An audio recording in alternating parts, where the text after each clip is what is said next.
Celeste, what's camp been like these first couple days for you and trying to kind of establish yourself as a rookie? Yeah, I mean, it's been really fun. Obviously, a big learning curve. Just coming in here really excited, ready to work, ready to get after it. But it's definitely a fun time to just learn and enjoy the experience. Relationship with Kelsey Mitchell just from Ohio State, anything like that? No, I mean, she was there when I went on my visit when I was a junior in high school. So we kind of knew each other, saw a familiar face. But other than that, no, not really. Draft experience for both of you, like, going through that day and ultimately being picked. What was that? What did that mean to you, given your life up to that point? Layla, you want to start?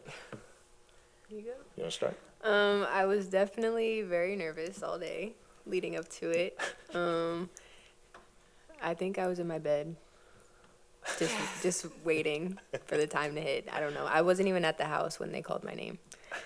I think I was on my way to the store, and then they called me. I was like, "Come back, come back, come back!" Like they just called you. I was like, "Oh my God, turn around!" But no, it was definitely scary, but in a good way, because I knew at that point like not everything was gonna change, but I was gonna have to grow up and be an adult and just do what I do. But I'm excited and I'm happy to be here. Celeste, anything to add? Yeah, I mean, very nerve-wracking, a lot of anxiety, but I think a lot of excitement as well. I think, sitting at the draft table, you have cameras come around when different teams are called, and you're like, oh, like, could it be me, whatever. But, I mean, once that camera comes around and, you hear your name, I think it's still a surreal feeling. Like, you walk up, your body's just moving, and your mind doesn't know where to go. But, walking up this stage, and then I think once I got to the back and, I'm holding the Indiana Fever hat or I'm holding the jersey, I think it just takes you back in memory lane, and I'm seeing that my parents are sitting there cheering me on. It's just a very exciting moment. You kind of see your hard work pay off a little bit, but then you know that you just got to go deeper into your bag and work even harder to get a spot. Remember what you were going to the store to get by chance? I think I was going to get chips. I think I wanted a snack. I'm pretty sure I wanted a snack. So me and my brother were on our way to the store to get some snacks.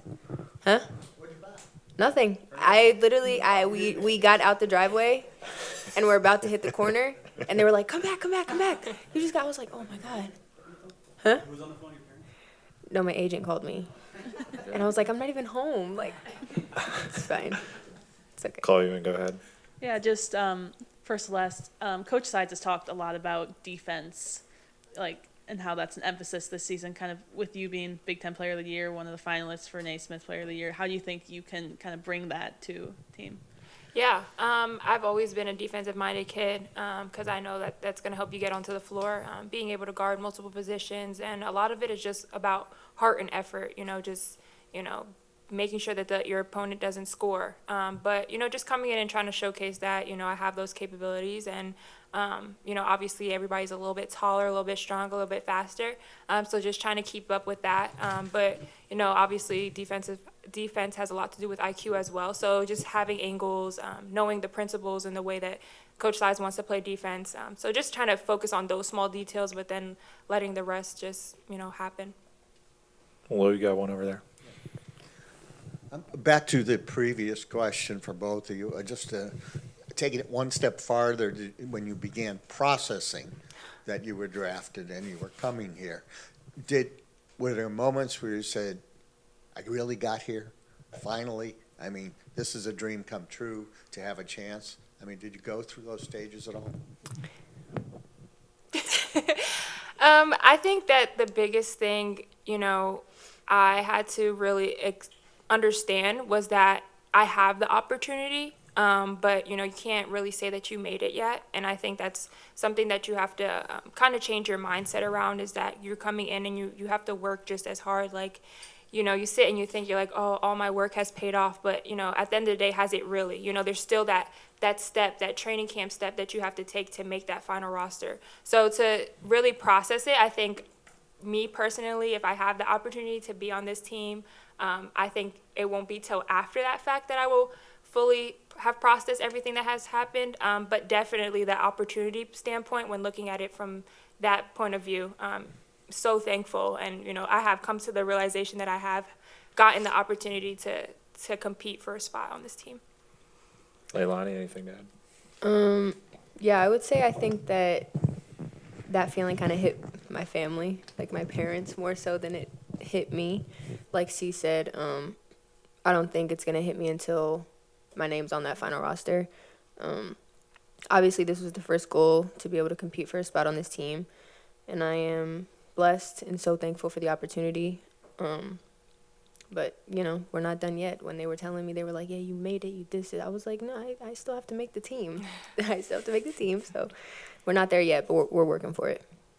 Mike, go ahead. I wonder if you guys could both talk about the fact that the transfer portal worked out well for both of you, having the chance to go places. I know obviously with Celeste, you started at Texas and then finished at Ohio State, but how did that help in terms of finding the place that eventually got you to the chance to be drafted for both of you? Yeah, I mean, for me, it was really different. I never transferred because of playing time. A lot of it was just either coming closer to home or finding that right fit for somebody to develop me and having that relationship with my coaches.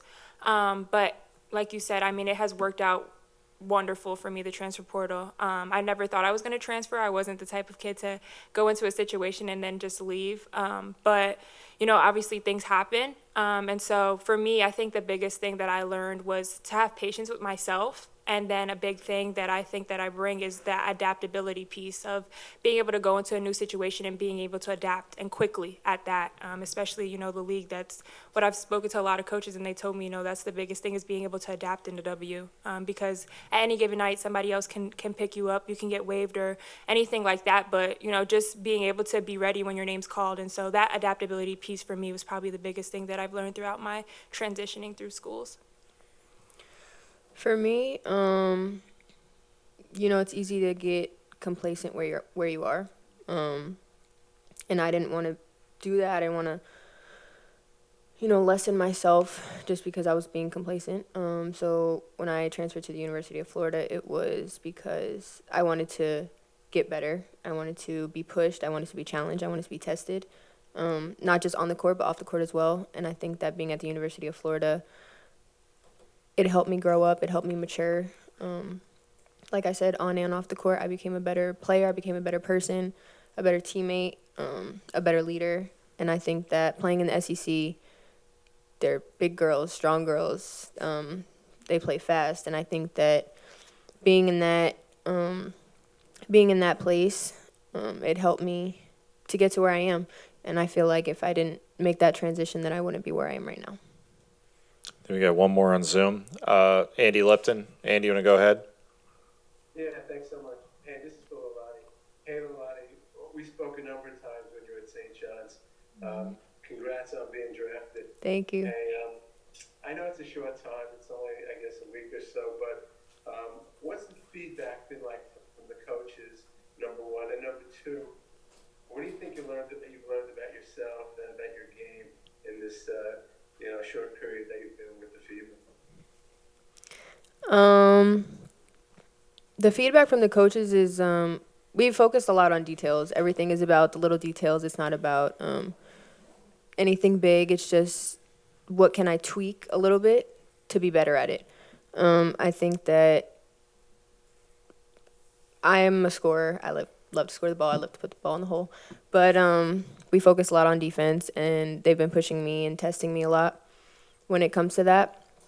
And they know I can do it, so they push me to do it. They don't let me settle.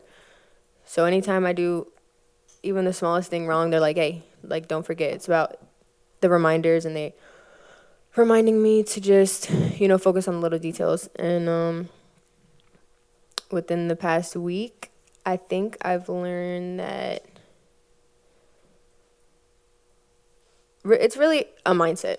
I think that's what I've learned most. It's a mindset, and the transition from college to the pros, you have to have a strong mindset. And in college, sometimes you're able to be like, okay, I don't feel like doing this, or I don't feel like doing that. But here, you have to get up and you have to do it. It's a job. It's not, you're not in school anymore. You have to get up and do it, or, you're gone. So I think it's a mindset, and I think that I've been pushing myself a lot to just have that mindset, like, okay, you can do this. Like, you're going to get up and you're going to do this.